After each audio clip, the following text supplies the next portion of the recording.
7, 6.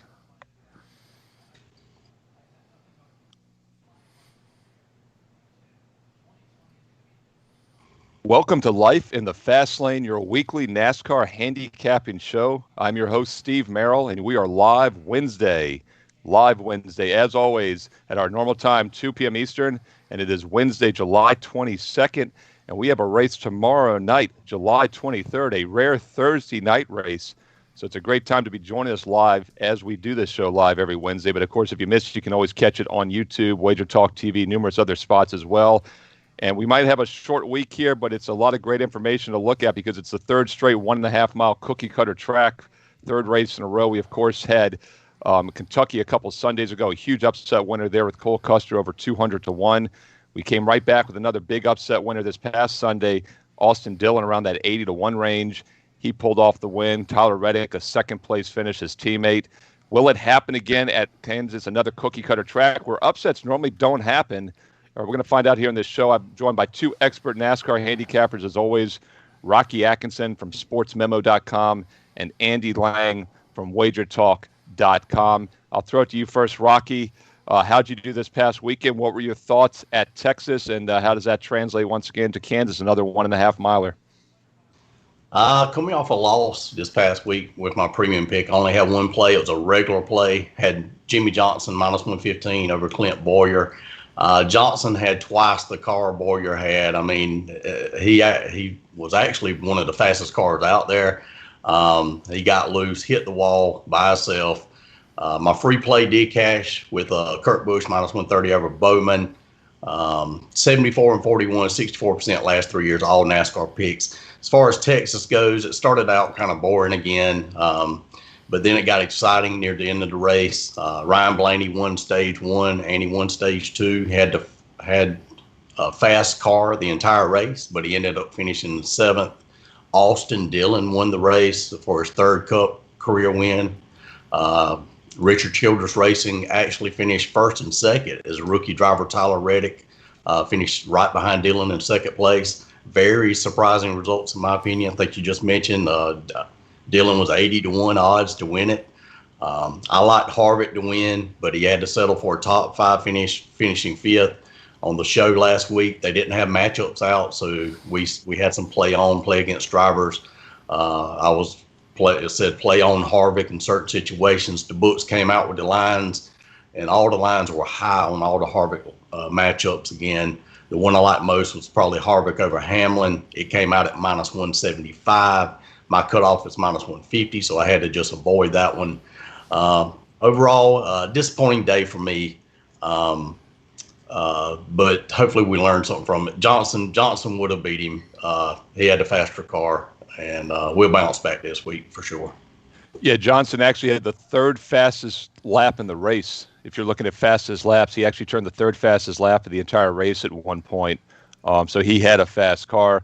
I had a matchup. I like Chase Elliott over Kyle Busch. Elliott's been dominant on these tracks recently. Kyle Busch, I still think, is struggling this year, and that was an easy win. And it looked like an even easier win when Kyle Busch got caught up in that wreck late in the race. And then, of course, the late caution that allowed Austin Dillon and Tyler Reddick to have the misleading 1-2 finishes screwed me because Elliott had already pitted, and he was back down there in the 20th spot or so. So Kyle Busch ends up winning that head-to-head matchup, finishing third. Very misleading as Elliott had the better car. And Ryan Blaney, of course, dominated the race once again. He had the fastest car at Kentucky, and he had the fastest green lap car once again this week at Texas, and he won stages 1 and 2, but once again found a way not to win a race that he dominated. Andy, what were your thoughts on that race, and how did you do on your matchups? Well, if you want a good time when to really follow me and Rocky, follow us off of unlucky losses. I had Byron over Bowman, and it took not one but 2 cars to run into Byron to finally knock him out of the race. I mean, he got run into, and he still was racing ahead of Bowman, and then Ty Dillon just lost control of his car and ran into Byron. He was running ahead of Bowman, and Dillon even apologized and waved at him, and, you know, that's NASCAR racing for you. But the handicapping was correct. That's what you have. You can't look at results. You have to look at handicapping. So did Rocky handicap his matchup correctly? Absolutely. Did I handicap the Byron over Bowman correctly? Absolutely. The results just didn't come. It was unlucky.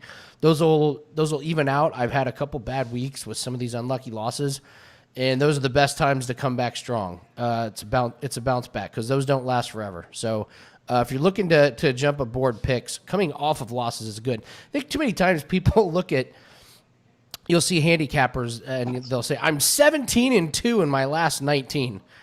Run. Because they're not going 42-2. They're just not. They're going to come back. And I think I even mentioned this when I was on a hot streak earlier this year to fade my picks because I'm going to come back, and that's kind of what's happened. So I think when you're looking at professional handicappers, sometimes it's best to look at when they're on a little bit of a losing streak and then come back. It's counterintuitive. It's hard to get your mind wrapped around it, but yeah, me and Rocky coming off of unlucky losses. I like our chances this week.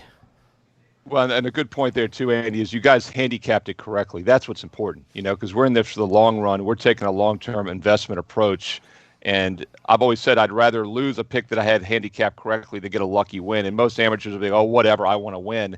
But if you're doing this year after year, as I've done for 25 years, several hundred picks a year, you want to have the process, not the result. And you guys had the right process. All three of us did. I had Elliott over Kyle Busch, and it was an unlucky finish. It was a late caution that threw off the misleading finishes in that race.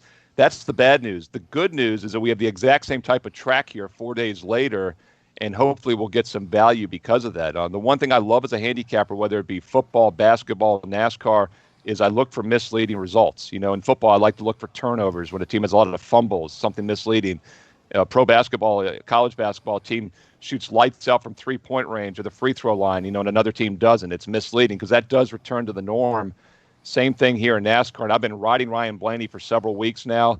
As I said, he's the fastest driver, 2 straight races, doesn't get the win. With that said, though, something we always talk about here on the show, guys like Keselowski and Harvick are just known top 10 consistent finishers, and Keselowski was running top at one point in that race again without the fastest car. Blaney's been his teammate. He's been faster, yet Logano and Keselowski get better finishes a lot of times. So it is something we have to factor into the handicapping process with these head-to-head matchups especially. And by the way, the odds makers are catching on. Blaney was 12-1 a couple weeks ago at Kentucky. He was like 9-1 last week, 8-1 at Texas. Now he's around 6.5-1. He's like the third or fourth favorite. So I'm afraid the cat's out of the bag there. And another thing you mentioned, Andy, too, about actually, Rocky, you mentioned about the prices on Harvick. I noticed that with Blaney as well. I mean, Harvick was minus 175, minus 190. Blaney was minus 170 on a lot of head matchups. He'd been the underdog a few weeks ago in some of those. So these NASCAR odds are sharp, and the reason is because guys like Andy Lang and Rocky Atkinson, they beat him on a consistent basis. But that doesn't mean you can't find value still. And I think the misleading result really from the last 2 races on these tracks, the last 2 Sundays, could set us up nicely this Thursday night. By the way, this is a Thursday night race, everybody. There's nothing this Sunday. And then after this week, everything is Saturday and Sunday for the rest of the season. The regular season schedule is set in stone now. That goes through August. Everything is known there. The playoff schedule is set. It's the same schedule they're planning. There is a chance they might flip-flop, I heard, Vegas and Texas in September, October. And, of course, we never know what's going to happen with travel and the virus and everything. But the schedule is set right now through the playoffs in November. The championship race, of course, this year is Phoenix. It's no longer Miami. That was always going to be that way this year. If you look at the future odds out there, Harvick is a heavy favorite for good reason. He's been a great driver this year, and he's dominated Phoenix over the years. So I think it's really hard to play against Harvick right now. But keep that in mind if you're looking at the championship odds. Rocky, I think we kind of recapped, Kentucky and Texas the last couple of shows here now. Let's get in a moment. We'll get into to Kansas specifically to see if there's any differences. But first, I want to get to the Ricky Stenhouse Jr., the Unforced Error Award of the race for Texas. And this is one I think we're going to have several nominees. Obviously, the finish there really screwed me over with the wreck. I thought it was going to help me when Kyle Busch got caught up on it earlier. I was trying to find someone to blame in that big one. I'm going to throw out a kind of a random one once again for you guys. I don't think it's going to win, but I want to get it on record. I used this a few weeks ago when we had that terrible incident on pit road during the competition caution when Blaney's crew got hit. Another race in which Ryan Blaney would have been very fast, but had some bad luck. I don't like the cautions in general after these stages, and I've said this for years. I don't like throwing cautions when you don't need to throw cautions because I think we have enough of them in races as it is, and it slows things down. And if you look what happened, the restart is when the big one happened there, the restart of the final stage, because everyone's bunched together again. I'll get your thoughts, guys, on that, and then you can throw out some nominees. But I'm going to throw, once again, cautions after the stages. I think we'd have better racing, better strategy without that, personally. And it caused a big cluster there in the middle. So I'll let Andy. Actually, I'll throw it to you first, Andy, because I see you laughing. I'll get your thoughts. I'll let you think about it, Rocky. Give me your thoughts on that, and then Andy, give me a nominee. Give me a couple of nominees. We'll throw it back and forth. Well, the YouTube room is jumping up and down, screaming Quinn Hoff.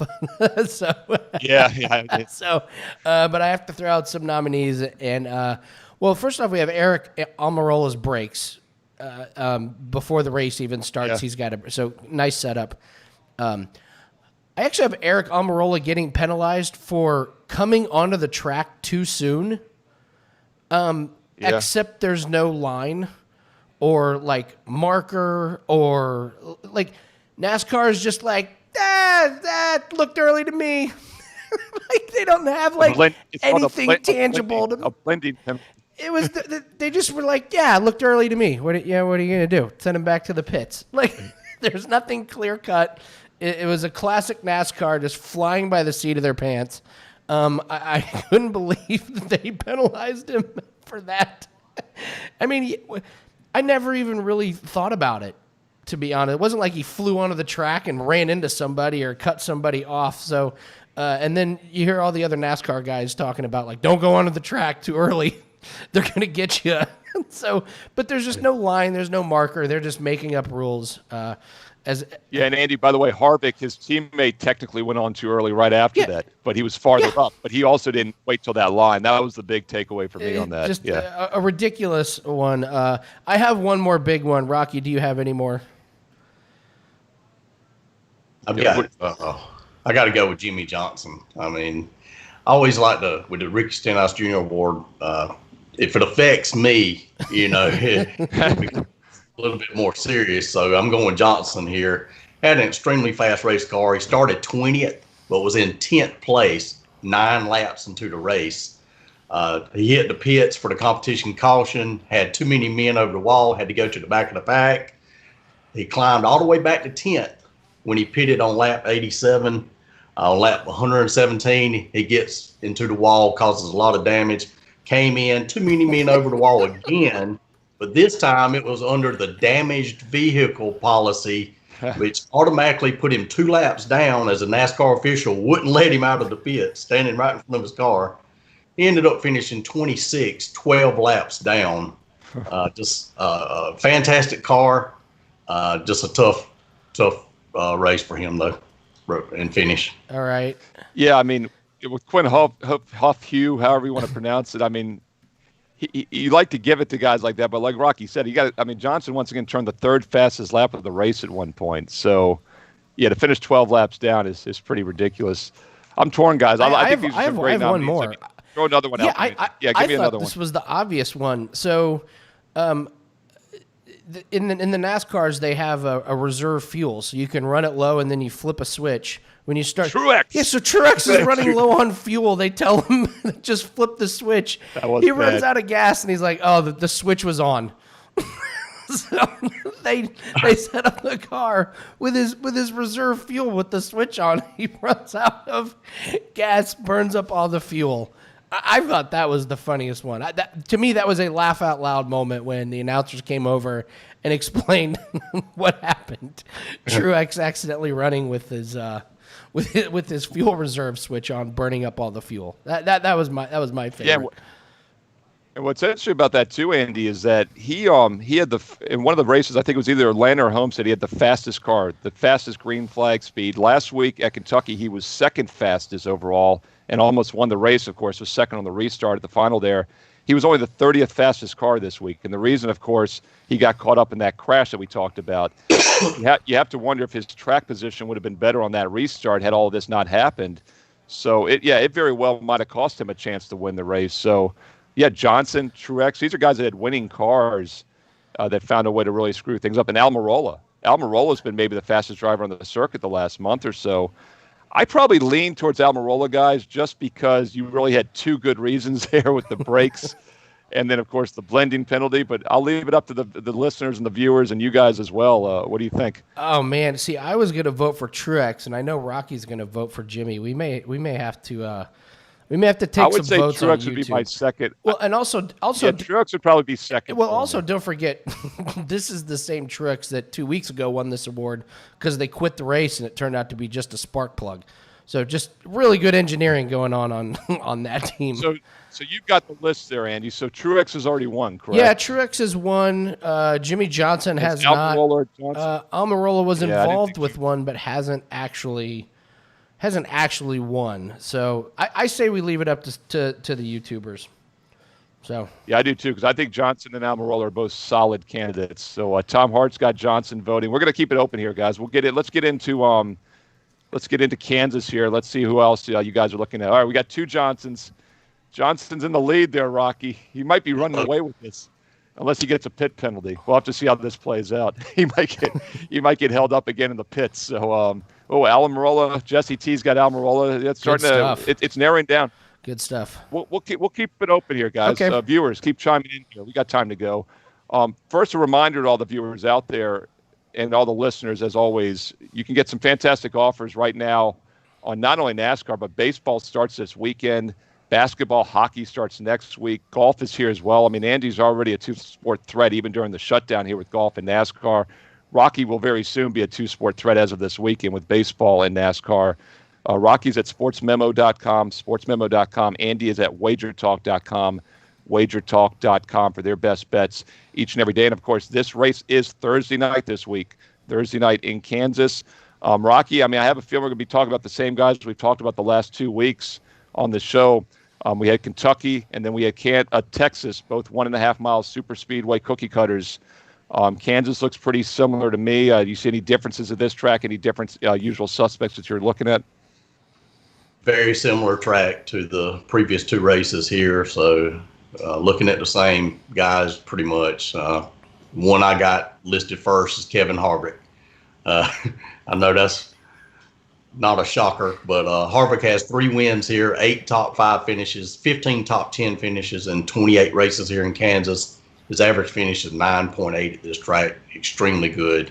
Over the past 6 races here in Kansas, Harvick has 1 win, 2 top 5s, 4 top 10s, an average finish of 7.7. Over the past 3 years on these cookie cutter tracks, Harvick has 8 wins, 27 top 5 finishes, 37 top 10 finishes in 45 races. He has a second best average finish at 8.2 at these track types, cookie cutter tracks.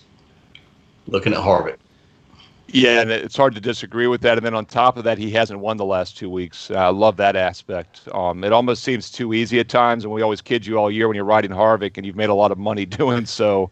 And he is by far fantastic on these tracks, as is Truex Jr. They've been by far the 2 best drivers now the last 3 years on these 1.5 miles.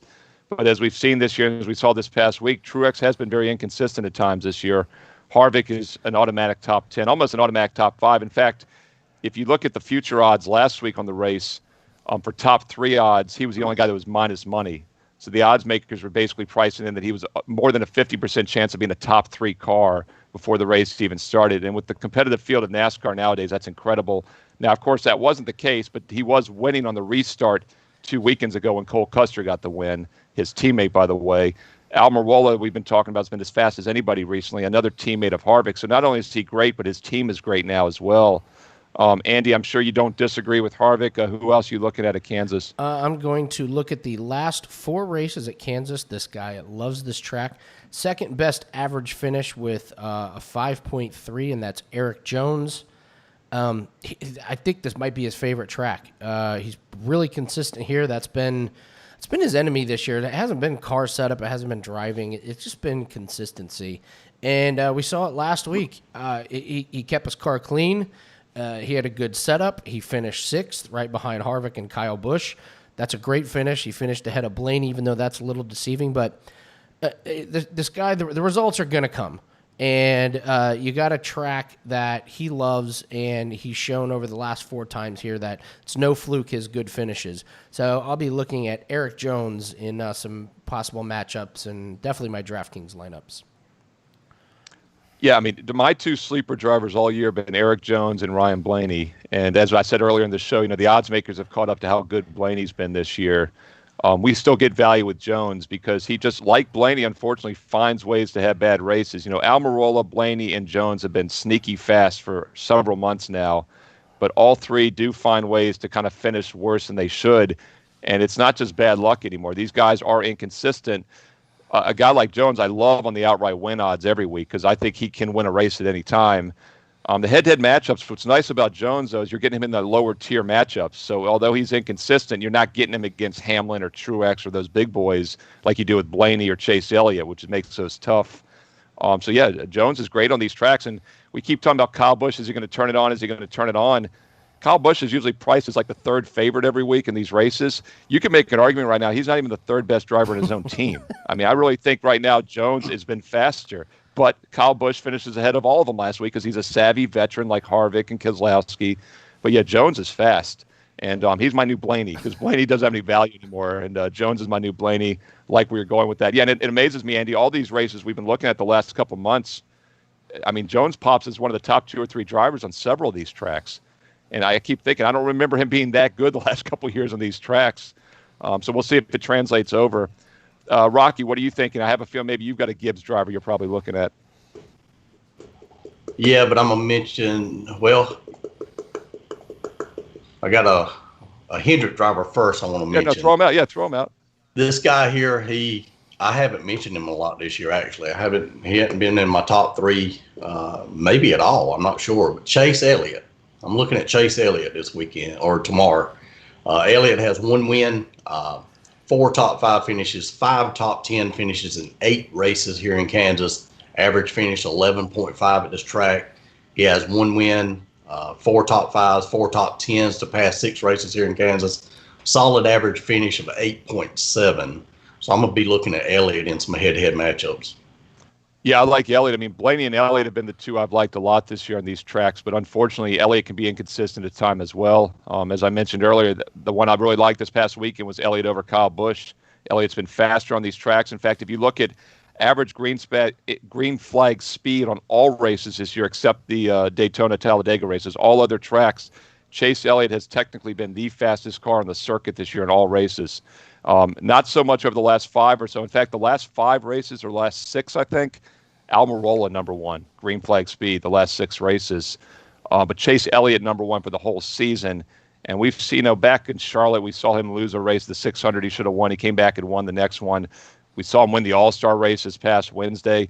He was a top 5 car probably going into Texas, and he had to start in the rear of the field. I'd already used that matchup, and I find out he fails 2 inspections. He's starting in the rear of the field, and he still passes Kyle Busch by maybe the halfway through that race. He's ahead of him, and then he pits early. Busch doesn't. So he's been extremely fast this year, and I like Elliott a lot this week. I like Blaney and Elliott basically every week, and I like Jones and Harvick. I mean, you guys are spot on with these. Andy, who's somebody else you're looking at? Yeah, Elliott's on my radar as well. 3rd best average run position and 1st best average finish last 4 years at this track. So Rocky's spot on. Wow. I got a little question here. I've bet Jesse. I've bet Reddick over Johnson this week. What do you think? Reddick is very good here, and I feel like Johnson isn't consistent enough. I have a stat here. Last 3 tracks fairly similar to Kansas. I'm going to put Texas, Kentucky, and Homestead. The 2 guys with the best average finish is 5.3. That's Ryan Blaney and Tyler Reddick. Believe it or not, those are your top 2 in those last 3 races. And then just to make it even more crazy, the next 2 are Austin Dillon and Eric Almirola.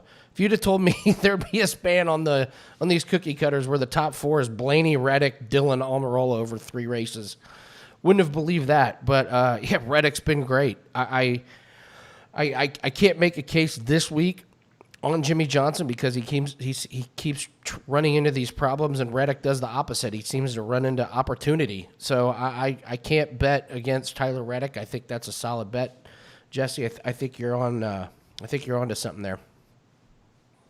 Yeah, and Johnson, of course, has run better this year, but his numbers the last 3 years, the 6 races at Kansas have not been good. Have been very poor on this track. So, it's tricky there. Do you look at that more than you look at the fact he had the third fastest lap last week? But as Rocky mentioned, he still finished like 12 laps down. So Reddick has almost been more consistent than Johnson this year, even as a rookie.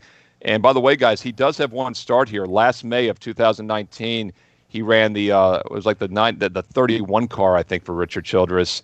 He started 21st, finished 9th. So he had a good finish there on this track at Kansas. And he's been fast all year on these types of tracks. Christopher Bell's another rookie. It's been getting a lot of love recently. The way the qualifying is, he's almost always starting in the 30s, and DraftKings has him as one of the highest priced drivers every week. It just cracks me up. He's in like the 10,000 range with guys like Harvick, Denny Hamlin, because he has so many position gains. And then, of course, Custer has a win. He's kind of that third rookie. Not to discount Quinn Huff, who, by the way, is still in the voting for the Ricky Stenhouse Jr. Award. I think he, as in with the races themselves, he's got 0 votes. So it's a hell of a rookie class, guys. It's the best I've probably seen in 20-plus years. And wouldn't it be something if Reddick does get a win after finishing second? By the way, the playoff points, Custer and Dillon have now bumped 2 guys down by winning races. They're automatically in. Dillon was pretty much at that cutoff. I think he might have still been in anyway. But I believe Reddick is like 3 points out now, and Jimmy Johnson's like 3 points out. I'd have to pull them up, but they're right at the cut line. So Tyler Reddick might make the playoffs even on points and might actually finish ahead of Jimmy Johnson. So, yeah, this week, head-to-head, he's good on this track. But overall this season, he's actually pretty much equal with Jimmy Johnson in points as a true rookie. Rocky, give me one more driver. I think you said a guy might be a Gibbs guy, and I'm trying to guess which one it might be. What you think? Well, Hamlin obviously could choose, but I'm big on Truex. I like him as a bounce back this week. Martin Truex Jr. Truex Jr. has 2 wins, 8 top 5s, 10 top 10s in his 23 races here in Kansas. Average finish of 13.9 at this track, which, like we've said before, is very good over a long period of time. Over the past 6 races in Kansas, Truex Jr. has 2 wins, 4 top 5s, 5 top 10s, average finish 5.7. Over the past 3 years on these cookie cutter tracks, Truex Jr. has 10 wins, 24 top 5s, 36 top 10 finishes in those 45 races.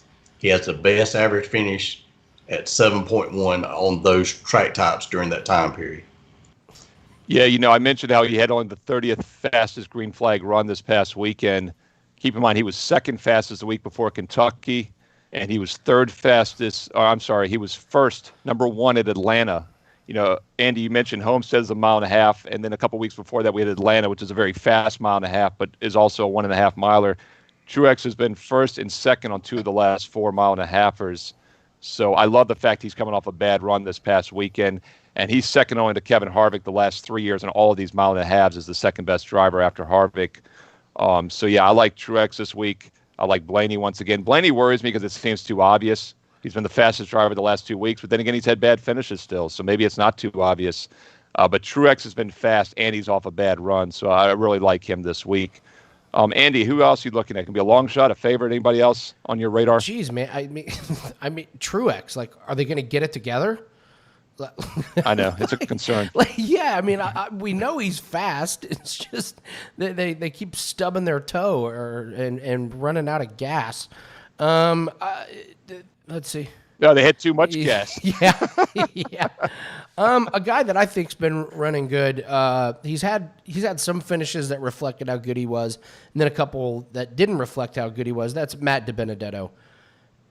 He was in line for a really, really good finish in Indianapolis and got a wreck on the last lap that really kind of skewed how good his day was, but he was really good last week. A lot of speed in that car, more than I had anticipated with them. They keep getting caught up in some weird scenarios. They seem to be on the wrong side of some of the cautions and the pit strategies, but you go back to Kentucky and he was third there, finishing right behind Truex and Custer. So I like DiBenedetto on the value in some of these, and I believe I saw he's like almost plus 200 for a top 10 finish. He's been fast. I did not expect the speed out of that car that he's been able to get on some of these tracks. So I would look towards DiBenedetto.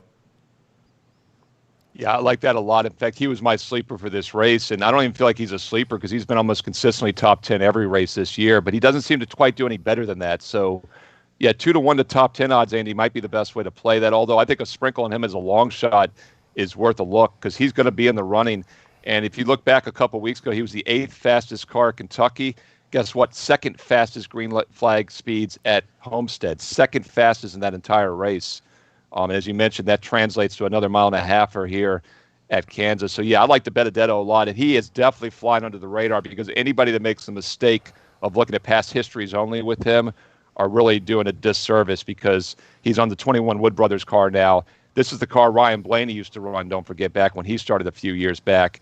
And if you look at Blaney's runs at Kansas and Texas and other tracks with the Wood Brothers, he was top 10 4 or 5 years ago as a rookie. So this is a fast team that can win on this type of track. And I like him every week going forward, basically, until I see otherwise. Rocky, do you have a long shot, Rocky? Anybody else you're looking at? Yeah, I'm going to go with long shot to win, Jimmy Johnson again.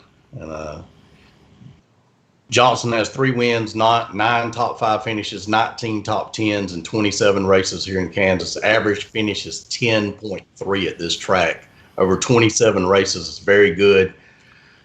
Johnson, very fast last week, had an issue, hit the wall, got up a little too high, got loose. Over the past few years at this track, he hasn't done that well. This is a different Jimmy Johnson this year. This is a driver that's focused, supposed to be his last year. I just feel like he's going to do something. At some point, he's going to win a race here. And I think he's got a chance at this one. Yes, I take it you do not like the Reddick over Jimmy Johnson head-to-head that we were talking about then. The Reddick Johnson, I will pass on. I wouldn't touch it. But you like Johnson better on the and I don't disagree with you because he has been inconsistent. You're getting a bigger payoff on the outright win odds. And as we said, Reddick has actually maybe been more consistent at times for that matchup. Yeah, Rocky, I think it's tricky because, like you said, he doesn't have good numbers here at Kansas the last few years, but he's a different driver this year. He's been fast on these mile-and-a-halfers. And as I keep pointing out, he had the 3rd fastest lap last week in that race at one point. So, yeah, I'm staying away from that matchup as well, Reddick. And it also worries me, guys, a little bit of a letdown maybe for Reddick. I know he didn't win the race, but he almost did. He finished second.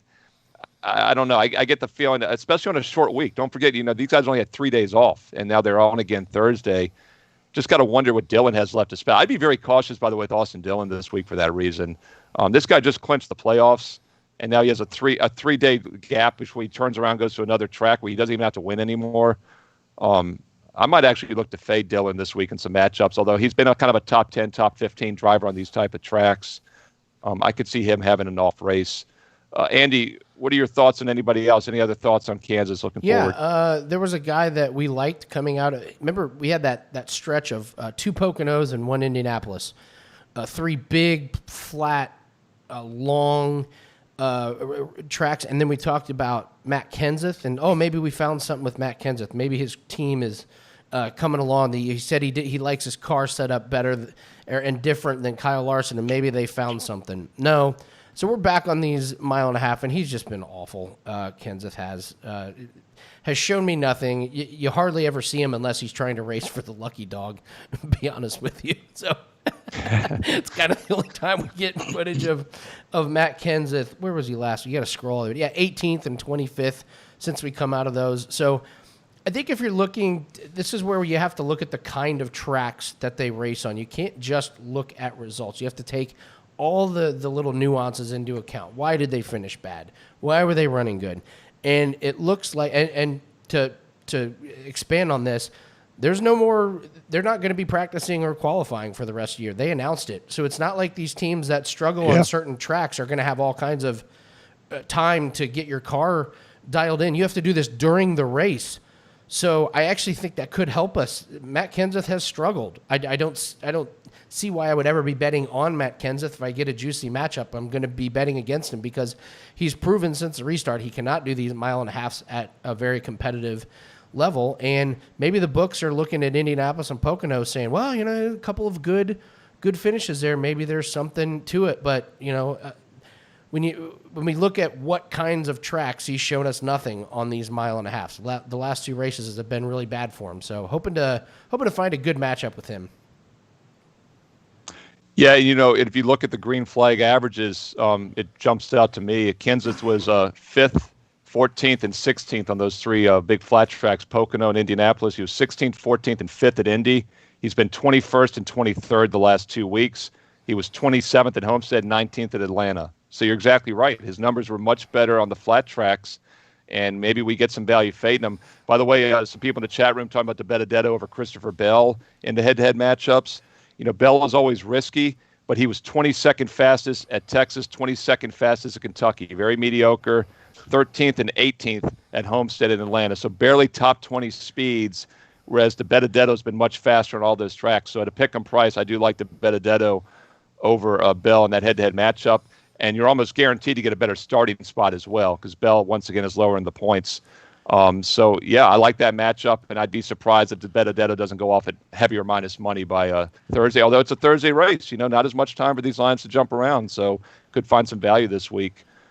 Rocky, speaking of head-to-head matchups, anybody you're looking at, of course, Rocky's best bets will be at sportsmemo.com. He'll have some head-to-head matchups for Thursday night's race. He'll have some baseball this weekend, basketball next week. Sportsmemo.com for Rocky Atkinson. Rocky, what's a head-to-head matchup you're looking at as a free play? Looking at Kevin Harvick minus 150 over Denny Hamlin. Already mentioned about Harvick. I'll do a quick recap. Harvick has 3 wins, 8 top 5s, 15 top 10s in his 28 races in Kansas. Average finish 9.8 at this track. Over the past 6 races here in Kansas, Harvick has 1 win, 2 top 5s, 4 top 10s. Average finish 7.7. Past 3 years on these cookie cutter tracks, Harvick has 8 wins, 27 top 5s, 37 top 10s in those 45 races. He has a second best average finish, 8.2 on those track types, cookie cutter tracks. Hamlin has 2 wins, 7 top 5s, 8 top 10s in his 23 races here in Kansas. His average finish is 15.1 at this track. Usually, when I cut off the good and the bad point with average finishes over a career at tracks, anything over 15 is usually starting to get probably a little bit, probably outside the top 10 or whatever.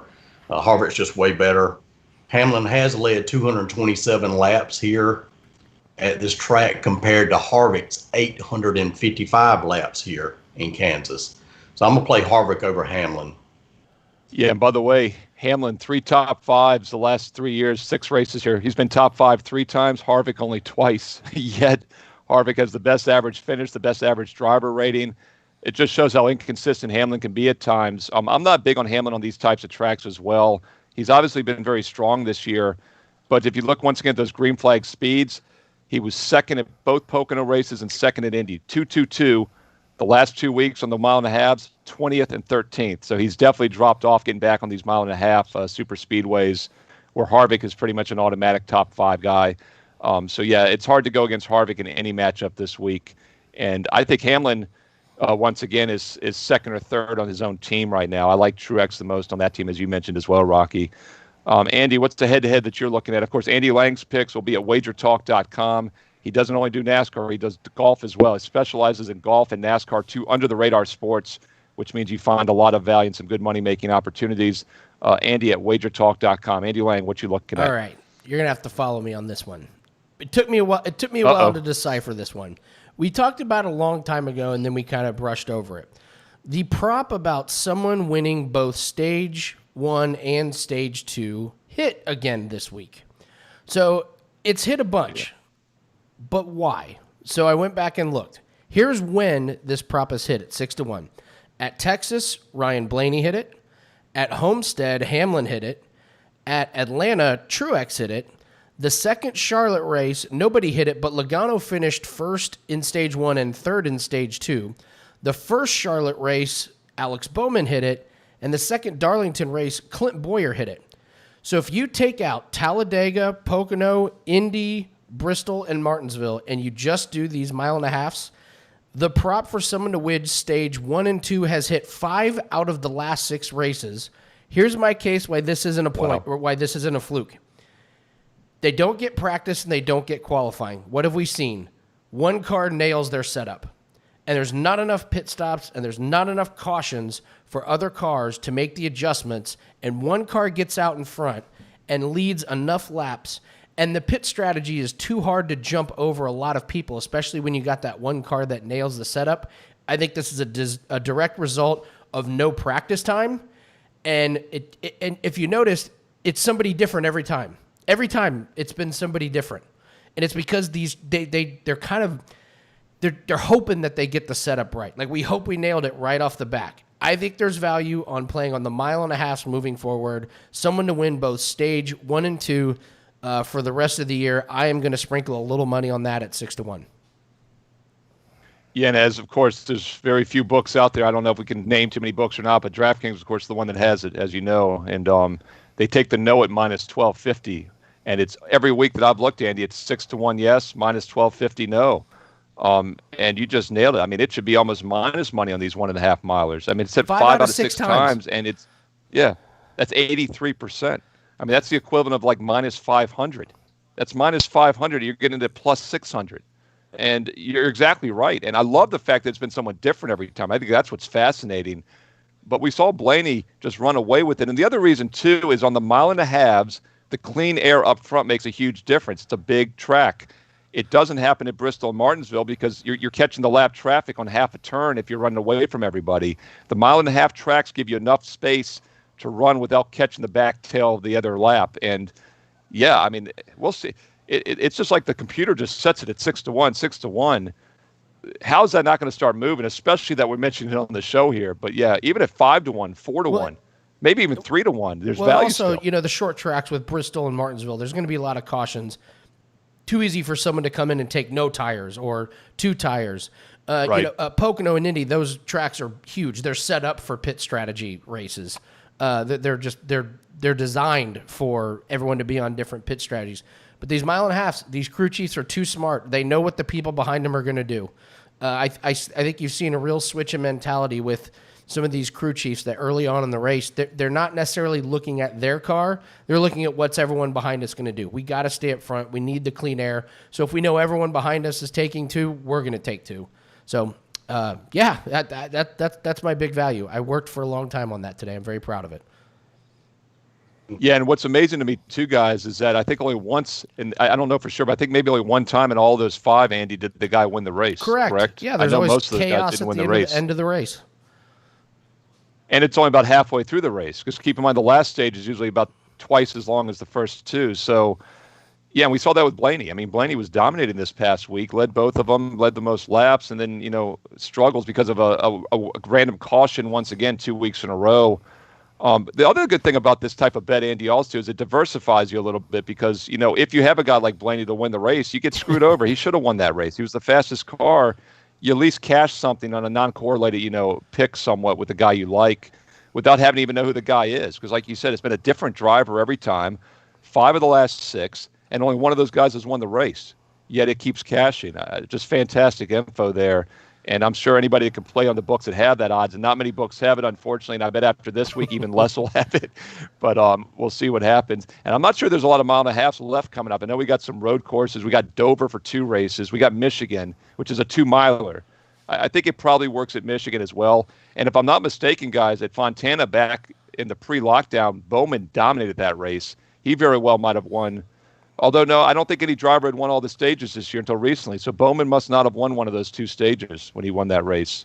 But anyway, Michigan's got back-to-back races, by the way, also that weekend. So I would think somebody has a good chance of nailing the setup there, especially in that second race. Great info, guys. We're going to wrap it up here because we got the race tomorrow. People got to get to the betting window here. We got a Thursday night race. No race this weekend, but we'll be back next Wednesday, normal time, because going forward, it's Saturday, Sunday races all year. So Wednesday, 2 p.m. Eastern, live every week right here on this channel, Life in the Fast Lane. Rodkey Atkinson, sportsmemo.com. Andy Lang, WagerTalk.com. And by the way, Andy, I just realized we didn't officially announce the winner. It's Jimmy Johnson. He got way more. Yeah, exactly. Way more. As I said, I think we could agree. He lapped everybody in the field. This is like a 1970s race. First big win for Jimmy this year.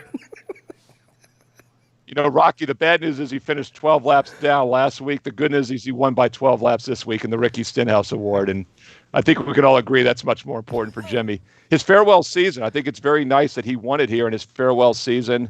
He got coronavirus. We could almost give him the award for getting coronavirus a couple of weeks ago. Been a rough one. He's back in the car the next week. That means he was racing for 3 weeks with COVID, basically. By the way, guys, real quick on this, I like how they have fans back. But have you noticed the last 2 weeks when they finally have fans back, the two winners don't have a mask on as they're running up to the fence to high five everyone and do their interviews? I'm like, this stuff is so backwards. NASCAR. They wear the mask. No, they wear the mask when there's only one person in front of them, and they don't wear the mask when there's like 500 fans. And then on every caution, like that red flag stop, I think every fan in the stadium came down to the apron down there to look at it. I'm just like, they might as well just fill the damn stadiums at this point and allow 20 times more people. They're still working out the kinks, Steve. They're still working out the kinks. Yeah. I'm just glad we got racing. And it was cool to see some fans there. At least it looks like a real race now. And I like these weeknight races, by the way. I hope going forward next year, NASCAR does a Wednesday, Sunday schedule, and they finish by August. And we get the playoffs before the NFL takes over. And they're not competing, in September's and October's on Sunday. Because I think the playoffs are really exciting. I like the new format. And I'm hoping maybe we brought some old NASCAR fans back, and we've gotten some new ones as well. And then from a betting perspective and a fantasy perspective, I think NASCAR is as good as it gets. I mean, it's a lot of fun to watch a race when you have, money on the line.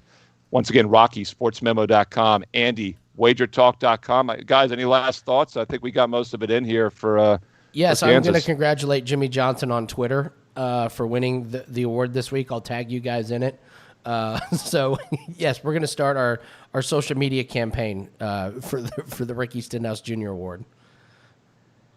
You might have to call it the RSJR. We will. Yeah, I'm not going to actually Award. tag Stenhouse in there. Like that. Do that. Do the RSJR. They'll think it's a sponsor. That sounds like some kind of auto lube or something, or a brake fluid. The RSJR award. And the guys, it'll probably make people look it up too. They're like, what the hell is this? I've never heard of this sponsor. So that might be the way to go. The viewers out there, by the way, next week, especially in the chat, let's chime in with some ideas on how we can code this, where we can get this thing big without offending anybody. Because, by the way, I heard Danica Patrick is no longer with Aaron Rodgers. I don't know if you guys heard that a week or two ago. I heard that on another show I did. So things are looking up for Stenhouse. This could be the summer of George on Seinfeld. This could be the summer Rebound. Of Ricky. He gets an award. He gets an award named after him. Danica can accept the award with him on stage when we have the show at the end of the year. Things are looking up for RSJR. Great show, guys. We'll be back next Wednesday, 2 p.m. Eastern live here on this channel. Good luck, everybody. Enjoy the race at Kansas.